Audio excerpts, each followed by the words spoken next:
السلام علیکم defence lovers friends, defence updates میں پاک روس تعلقات میں اہم پیش رفت، چین کی جانب سے نئے 3 انجن پر مشتمل ڈرون کو متعارف کروائے جانے کی خبر پر بات کریں گے۔ اس کے علاوہ روس کے ہائپرسونک کروز میزائل کے کامیاب تجربے، ترکی اور افغانستان سمیت دیگر بین الاقوامی دفاعی خبریں بھی اس ویڈیو میں شامل ہوں گی۔ So let's start.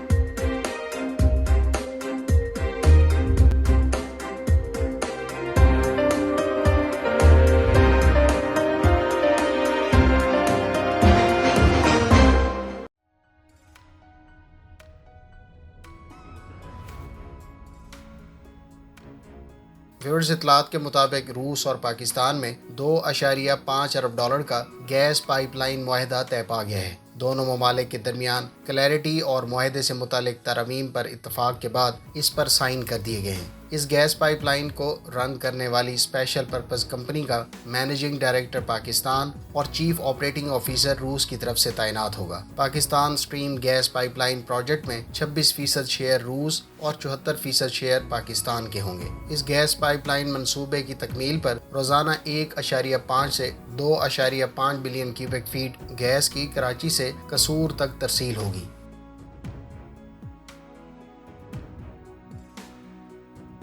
چین نے ڈرون ٹیکنالوجی میں ایک اور کارنامہ سر انجام دیا ہے۔ اطلاعات کے مطابق چین دنیا کا پہلا 3 انجن سے پاور ڈرون باقاعدہ اس سال متعارف کروا دے گا۔ اس پر ٹیسٹ اور ٹرائلز گزشتہ برس کیے گئے تھے۔ اس ڈرون کو اب باقاعدہ مارکیٹ کے لیے آفر کیا جائے گا۔ چین کے اس 3 انجن پر مشتمل ڈرون کو سرویلنس اور اٹیک مقاصد کے لیے استعمال کیا جا سکے گا۔ 20 میٹر چوڑے اور 11 میٹر لمبائی والے اس ڈرون کا زیادہ سے زیادہ ٹیک آف ویٹ 3.2 ٹن اور انڈیورنس 35 گھنٹے ہے۔ اس ڈرون کی سپیڈ 300 کلومیٹر پر آور اور سروس سیلنگ 30,000 فٹ سے زائد بتائی گئی ہے۔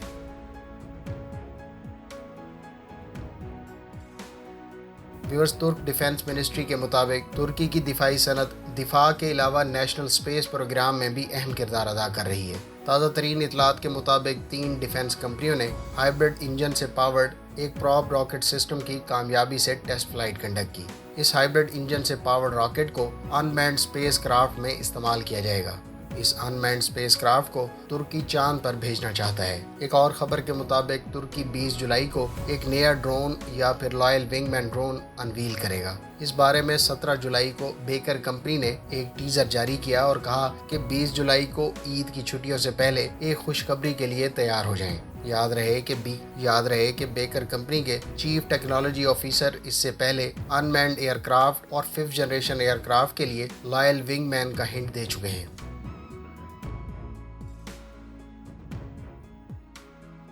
فرینڈز، اطلاعات کے مطابق تھائی لینڈ چین سے 2 یوان کلاس آبدوزیں قسطوں پر حاصل کرنے کی کوشش کر رہا ہے۔ کووڈ پینڈیمک کو لے کر دفاعی اخراجات میں کمی کی گئی تھی، جس کی وجہ سے تھائی لینڈ 2 آبدوزیں قسطوں پر حاصل کر رہا ہے۔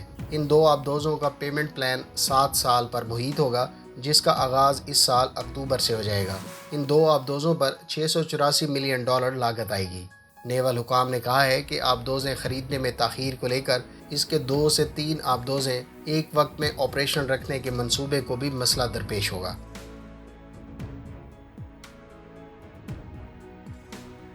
رشیا نے آج ہائپرسونک کروز میزائل کا کامیاب تجربہ کیا ہے۔ رشین منسٹری آف ڈیفنس کے مطابق رشین نیوی نے ایڈمرل گورشکوف فریگیٹ سے زرکون ہائپرسونک کروز میزائل کو کامیابی سے ٹیسٹ فائر کیا۔ منسٹری آف ڈیفنس کے مطابق میزائل کو وائٹ سی سے فائر کیا گیا، جس نے 350 کلومیٹر دور بیرنٹ سی کے ساحل پر موجود گراؤنڈ ٹارگٹ کو ہٹ کیا۔ اطلاعات کے مطابق حالیہ تجربے میں اس میزائل سے پہلی مرتبہ گراؤنڈ ٹارگٹ کو ہٹ کیا گیا ہے۔ اس تجربے میں میزائل کی رفتار ماک 7 رہی۔ یاد رہے کہ زرکون ہائپرسونک کروز میزائل کو اس سے پہلے 4 مرتبہ گزشتہ برس ٹیسٹ کیا جا چکا ہے، جس میں سے پہلا جنوری، دوسرا اکتوبر، تیسرا نومبر اور چوتھا ٹیسٹ دسمبر میں کنڈکٹ کیا گیا تھا۔ اس میزائل سے رشین نیوی کی شپس کے علاوہ آبدوزوں کو بھی اکوپ کیا جائے گا۔ اس کی سپیڈ ماک 9 اور رینج 1000 کلومیٹر تک بتائی گئی ہے۔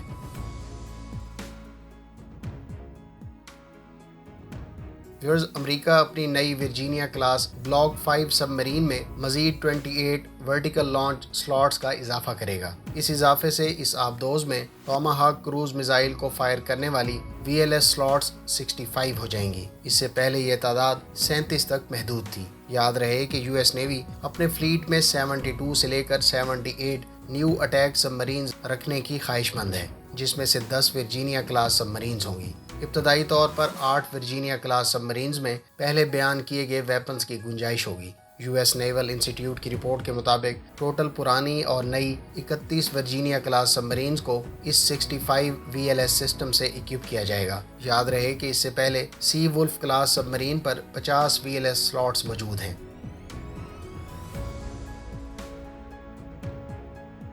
फ्रेंड्स, चीन अपने हैवी ट्रांसपोर्ट एयरक्राफ्ट Y-20 को मकामी इंजन से पावर्ड करेगा। इससे पहले इस तैयारे को रशियन D-30 इंजन से इक्विप किया गया था। याद रहे कि सीरियल नंबर 7810 को मकामी WS-20 इंजन के साथ पावर्ड किए जाने के बाद टेस्ट करने की इतलात गुज़श्ता बरस से सुनने को मिल रही हैं। चीन इस तैयारे को मकामी इंजन से पावर्ड करने के बाद कसीर तादाद में मैन्युफैक्चर करने का ख्वाहिशमंद है। चाइनीज़ एक्सपर्ट्स के मुताबिक Y-20 के फीचर में एरियल रिफ्यूलर टैंकर, एवैक्स और ट्रांसपोर्ट तीनों वर्जन तैयार और एक्सपोर्ट मार्केट को ऑफर किए जाएंगे।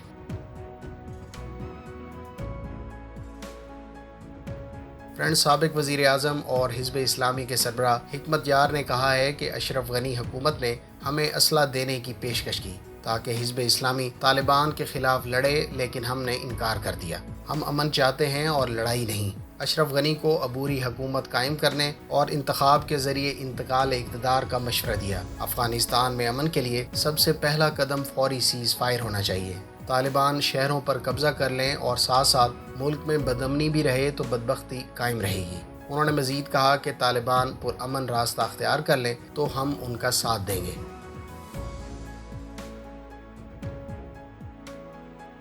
फ्रेंड्स, पाकिस्तान में चीन के सफ़ीर नोंग रोंग ने कहा है कि दासू हाइड्रो पावर स्टेशन पर हमला न सिर्फ चीनी कारकुनों और इंजीनियर्स को निशाना बनाने के लिए किया गया है, बल्कि चीन और पाकिस्तान की दोस्ती को भी निशाना बनाया गया है। चीन और पाकिस्तान मिलकर इस चैलेंज का मुकाबला करेंगे और मुजरिमों को सजा देंगे।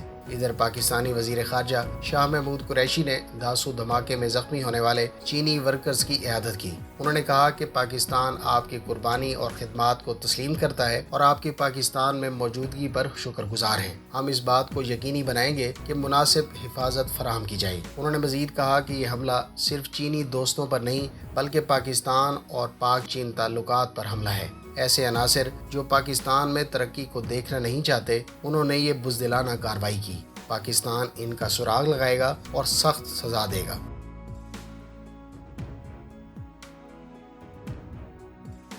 अमेरिका इसराइल की हट्ज़र एयर बेस पर कंबाइंड ऑपरेशनल सेंटर तामीर कर रहा है। इस तामीर से मुतालिक कंपनियों को कॉन्ट्रैक्ट अवार्ड कर दिया गया है। अब तक की दस्तयाब मालूमात के मुताबिक इस सेंटर में 152 अफराद के डेस्क के अलावा 2 मीटिंग रूम्स मौजूद होंगे। सैटेलाइट इमेजरी के जरिए 2 इजाफी हॉस्टल्स के अलावा एक और साउथ की जानिब बिल्डिंग का ढांचा भी दिखाया गया है, जिसका मतलब है कि इस बेस पर मुबैना सेंटर पर काम पहले से ही जारी है।